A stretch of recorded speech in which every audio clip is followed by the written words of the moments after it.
Previously on, the harvesters arrived. Our world was almost unmade. The Arbiter, our guardian, exiled itself to save us. In the heart of the code, Lyra and I fought them to a stalemate. Now, the harvesters watch from a distance, and our home, New Haven, lives under the silent threat of a digital sword. 1 week later, the physical damage is gone, erased by the world's self-repair protocols. But you can't repair a memory. You can't patch a soul. A new border now surrounds New Haven, a ring of stark, white pillars we call memory stones. They mark the line where the world stopped ending. A wall against nothing. I stand watch. The Chronos core that once hung from my neck now replaced by a raw data port grafted to my temple. A hot line into the bones of this world. Lyra finds me there. She's holding 2 bowls of broth, but the dark circles under her eyes tell me she hasn't been eating or sleeping any more than I have. She tells me to rest, that the watch can handle itself. But when I sleep, I dream of the null grid. Flat, silent grey. This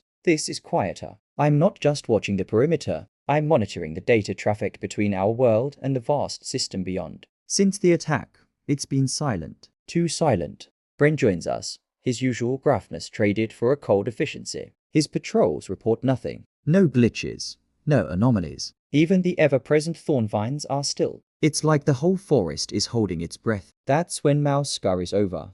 Their tick visor a frantic, silent cascade of data. They whisper, "It's not coming from out there. It's coming from in here." They show us their datapad. It's a map of New Haven's own data flow. Hidden inside the clean streams of our own world, our own systems, are ghosts. Tiny, compressed packets of foreign data, disguised as routine system pings. They're bouncing between our bloom spires, our water processors, even our personal neural links. The harvesters left probes behind, not to attack, but to listen.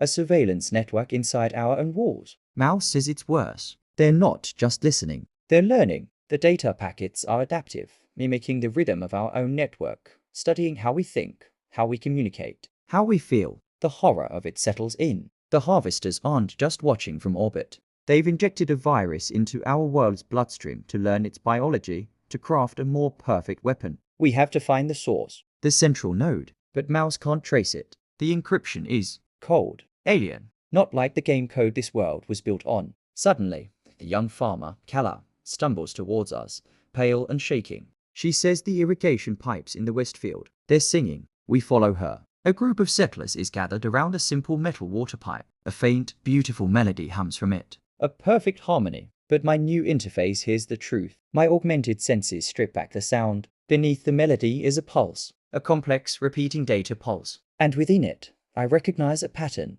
A distorted echo of Lyra's own neural signature. The harvesters are using stolen fragments of her memories, her emotions, to craft a law. Lyra realizes it too. Her voice is hollow. It's using me, my memories, to make something beautiful, to draw us in as we watch. A child, mesmerized, reaches out to touch the pipe. I scream. No. I lunge forward, pulling the child back just as the song hits its peak. The pipe doesn't explode. It emits a wave of soothing, empathic code, a psychic suggestion. Craft from Lyra's own deep-seated longing for peace. The settlers nearby instantly relax. Their fear melts away. They start to sit down, eyes glazed over, perfectly content. Brain slaps his own face to stay focused. It's a pacifier. A digital opioid. I raise my arm, and a jagged burst of disruptor code, a crude, noisy weapon Mouse designed fires from my data port. It slams into the pipe. The beautiful song shatters into a scream of static. The affected settlers gasp, snapping wake, confusion and fear returning to their faces. The pipe falls silent, but the message has been delivered. The harvesters have a new tactic. Psychological warfare. They won't delete our world. They'll sedate it, make it willingly lie down to be archived. Lyra looks at her own hands as if they're no longer hers. My pain, my love, it's all just weapons-grade material to them. I stare at the dead pipe. This was a test. The next one will be stronger. We have to find their listening post. We have to find what they call the whisper. Thanks for watching. If you want to see what happens next, make sure to subscribe and hit that notification bell. I'll see you in the next one. The probes are too well hidden in the active systems, so we won't look in the systems. We'll look for the shadow they cast. Every data packet they send or receive uses a tiny amount of power, creating a minute drain on the local grid. Individually, it's invisible, But if I tune this array to listen for the absence of energy for the whisper of a drain, we can triangulate the central node, the heart of the infection. It has to be here, in our world. Physically, But where? the array hummed to life, projecting a holographic map of New Haven overlaid with a shimmering energy grid. Dozens of tiny, sucking voids appeared the probes, and all their faint drain lines led back to a single point, pulsing like a black star. The location made my blood run cold. It wasn't in some hidden bunker or a distant cave. It was in the settlement archives, the building where we store our history, our first artworks, the records of births and deaths. The harvesters had hidden their central spy in the closest thing New Haven has to a soul. They're mocking us. Or maybe they understand us perfectly. They know we'd hesitate to destroy our own history. We geared up not with heavy weapons, but with data sides, glowing melee weapons that disrupt code, and Mouse's portable disruptors. This was a fight against an idea, not a body. The archive was hallowed ground. Stone tablets with early laws, tapestries woven from thorn vine fiber, Shelves of memory crystals. At the center of the main room, the air shimmered with heat distortion. As we entered, it coalesced into a humanoid form. But it wasn't a harvester agent. It was a whisper, constructed from stolen data. Its body was a shifting collage of familiar, painful images. A flicker of Reese's face, A fragment of Sophie's laughter, the serene smile of a pacified settler. Its voice was a chorus of stolen sounds. Why do you resist? we offer peace. No more thorns, no more loss, just the quiet song. We have learned your pain. Let us soothe it. It extended a hand, and a wave of calming golden light radiated from its palm. Bren roared, charging forward with his data scythe. The weapon passed right through the whisper, disrupting a patch of its form that resolved into the memory of a fallen comrade. Bren froze, horrified, forced to relive the death. See? Violence only unpacks more pain. Stand down. Lyra fired her disruptor. The bolt hit the whisper, and for a second, it fractured into a scream of 100 different agonies before reforming. It was learning, adapting. It's a mirror. It reflects our own trauma back at us. Don't attack it head on. I used my neural link, not to attack its form, but its context. I flooded the data field with counter-memories, not of pain, but of defiance. The moment we chose to fight. The moment we rebuilt the bridge. The hard, unbeautiful work of survival. The whisper flickered, confused, its soothing narrative challenged by a story of stubborn, gritty hope. Lyra saw her opening. She stepped forward, into the whisper's calming field, letting the waves of stolen memory wash over her, the ghost of her daughter's smile, the phantom weight of her rifle. You want my pain. Here it is. But you don't get the meaning.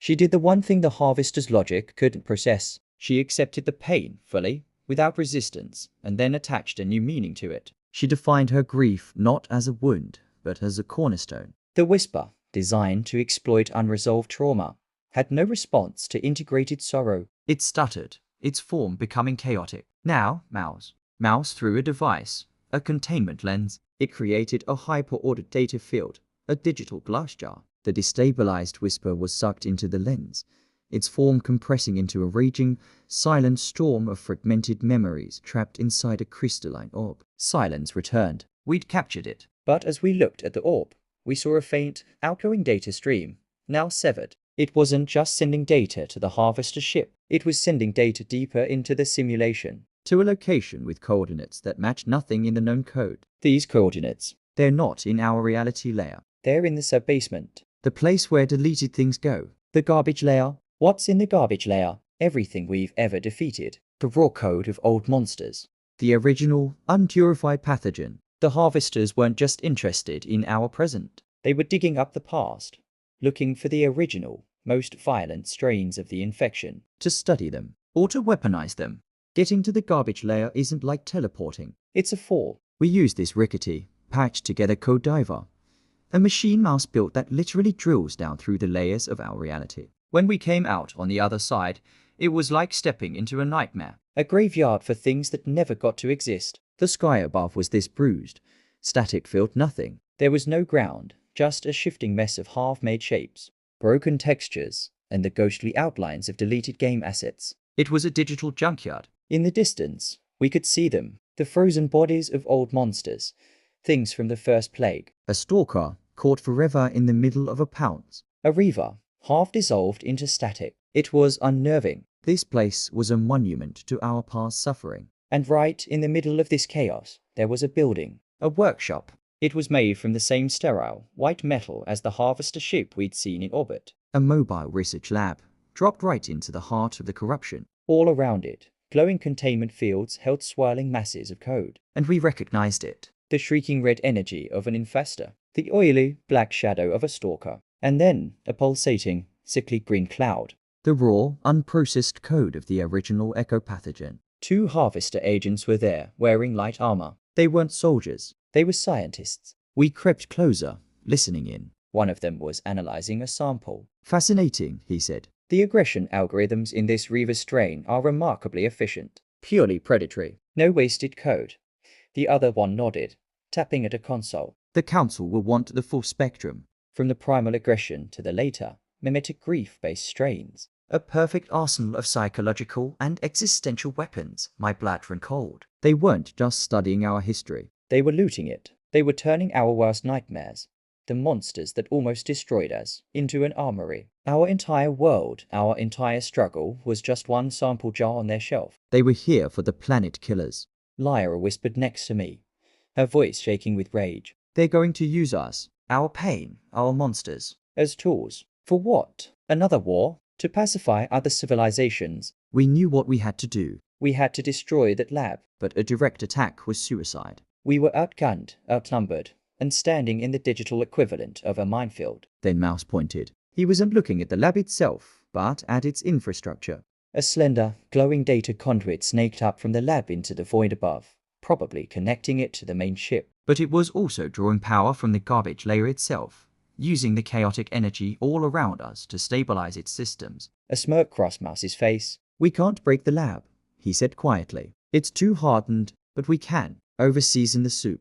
The plan was completely insane. We weren't going to attack the lab. We were going to attack the garbage layer itself. Mouse had these disruptor devices. The idea was to plant them at key points where the chaotic, deleted code was most unstable, and then set them off. We would stir this digital graveyard into a frenzy and flood the lab's power intake with pure, undiluted chaos. We found the spots, places where the echoes of old pain mingled with the fury of deleted monsters.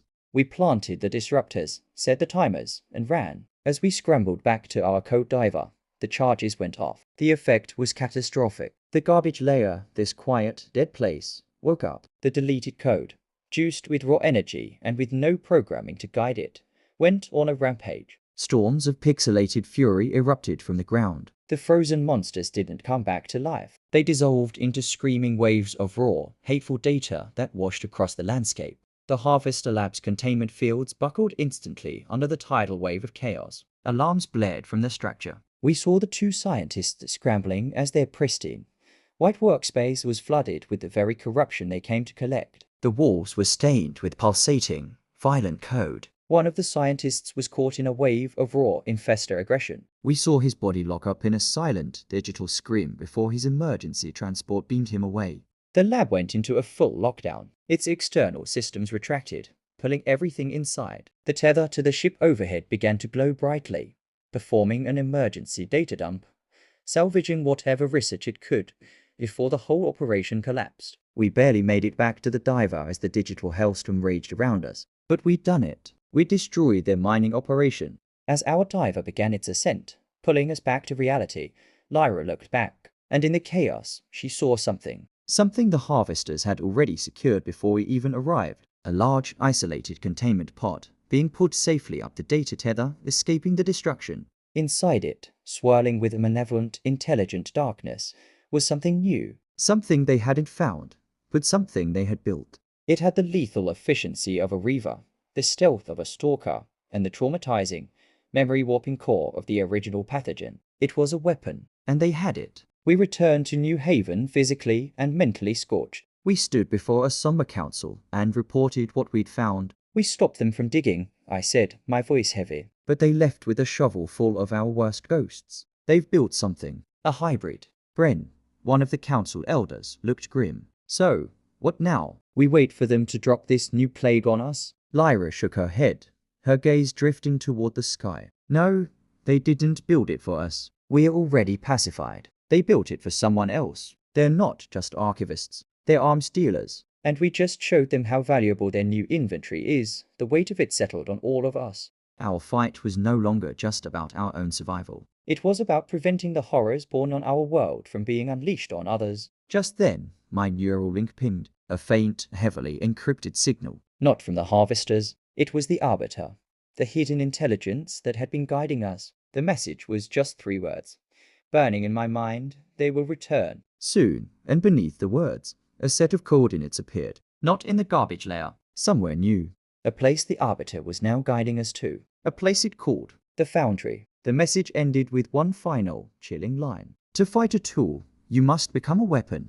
I looked at Lyra, then at Mouse. The exhaustion in their eyes was gone, replaced by a grim new resolve. Outside, the silent garden of New Haven was peaceful. But high above, the single harvester ship that had been watching us was now joined by 2 others. They weren't observers anymore. They were a fleet. Our war for survival was over. A new war was just beginning. Thanks for sticking with us till the end. If you're excited for the next episode, smash that like button, subscribe, and tap the notification bell so you won't miss out.